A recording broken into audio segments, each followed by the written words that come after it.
Tokyo itu tidak ada sampah karena memang tidak ada yang membuang. Nah ini nanti pola-pola kita itu integrasinya seperti apa. Karena kekuatan negara itu menjadi penting dalam mengarahkan arah pendidikan. Di sekolah kita kan hanya ditulis anadzawatul minal iman, hanya jargon-jargon, tetapi kapan siswa kita itu diajak ke jalan raya nyirami bunga, itu kan juga jarang. Kan dari situ dulu, nyirami bunga, menanam, tidak merusak tanaman, itu kan jarang terjadi. Yang dikejar kan juara olimpiade nomor 1, nomor 2 gitu. Ya, karena berbuat baik kan nggak ada pertandingannya. Nah itu oleh sebab itu orang berbuat baik karena tidak ada pertandingannya, menjadi tidak tertarik. Apa sih itu puasa? Apa sih itu menolong orang? Ini menjadi hal-hal yang sering. Anak saya di sekolah di Jepang itu setiap 3 bulan itu diajak ke panti jompo. Panti jompo ngapain itu Pak? Nyuapin itu Ojicha membaca kakek nenek itu. Pernahkah kita yang hafal Quran, yang hafal hadis disuruh hafid setiap hari diajari ke panti jompo untuk nyuapin orang-orang Jepang? Nah, disitulah menjadi sesuatu yang kita banyak hal harus kita berbuat baiknya kan kadang-kadang ujuk-ujuk bulan puasa bagi takjil, bagi apa di jalan-jalan. Nanti setelah bulan-bulan ini apa namanya Syawal berhenti lagi gitu kan, dan lain-lain, berhentinya sampai bulan Syakban sudah enggak. Dan empati itu untuk empati kepada apa saja, pada sesuatu yang itu kan harus dilatih, dan sekolah-sekolah kita kan lebih senang apa menyelesaikan permasalahan di bangku sekolah daripada menyelesaikan masalah di luar sekolah. Padahal peristiwanya kan di luar kelas. Peristiwanya di luar kelas, kita menyelesaikannya dari dalam kelas. Iman adalah, Islam adalah, ya iman itu, Islam adalah. Jadi sering saya katakan itu, orang non-muslim itu melihat Al-Quran dan hadis itu ya pada orangnya itu. Oh ini bungkus orangnya serang menolong tetangga. Oh ini orang Islam, berarti agama Islam itu bagus. Ya kan?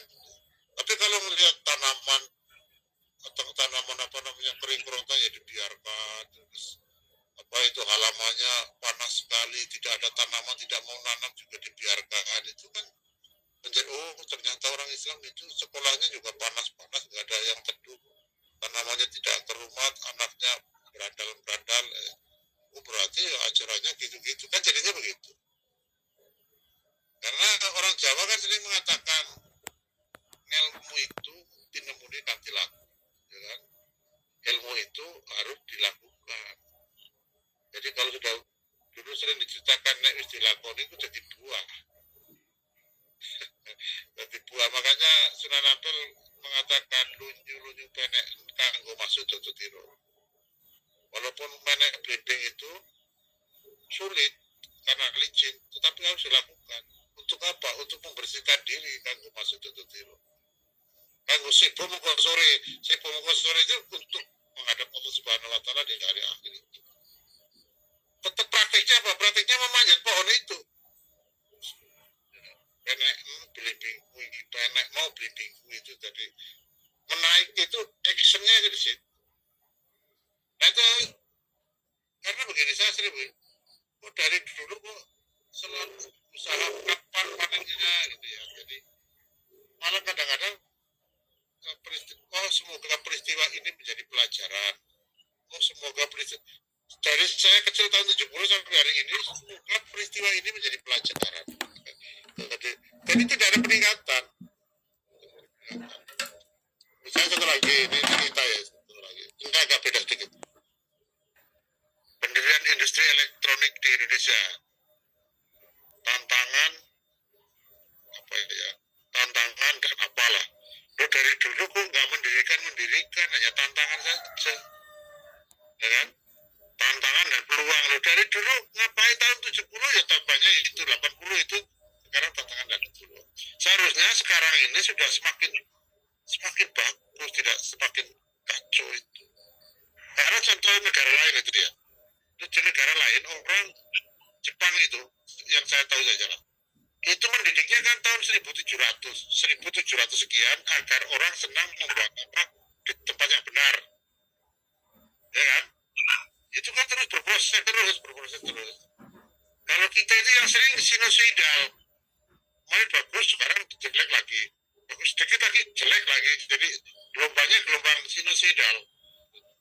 Nah itu gimana terletak terjadi seperti itu? Pasti terjadi proses pendidikan kita yang tidak tepat,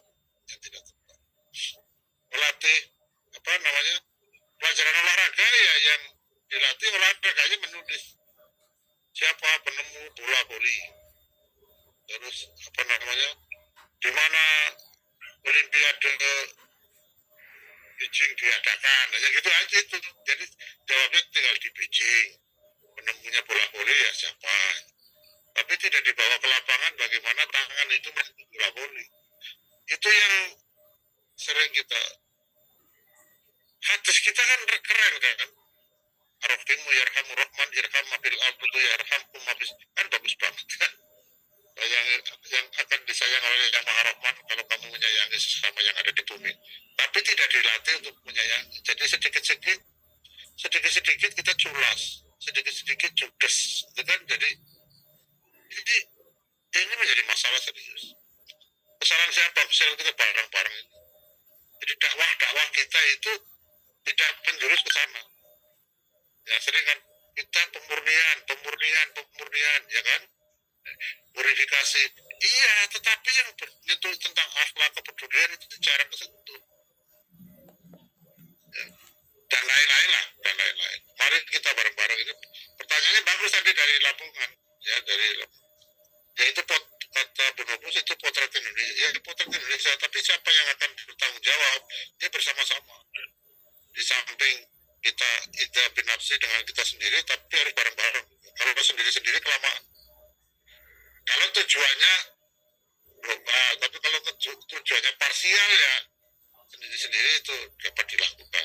Tapi berapa kuat? Anak di rumah dengan bapak ibunya berapa jam sih? Seperti itu setiap hari. Pulang pukul 5 sore, terus tidur pukul 8, berarti 3 jam kan dengan bapak ibunya tidur, bangun lagi pukul 5 pagi, berangkat ke sekolah. Artinya orang tua itu kekuasaannya kan hanya 3 jam dibagi 24 kali 100%, itu berapa itu? Berarti 1/8 kan, 1/8 dari 100. Hanya 10% kan?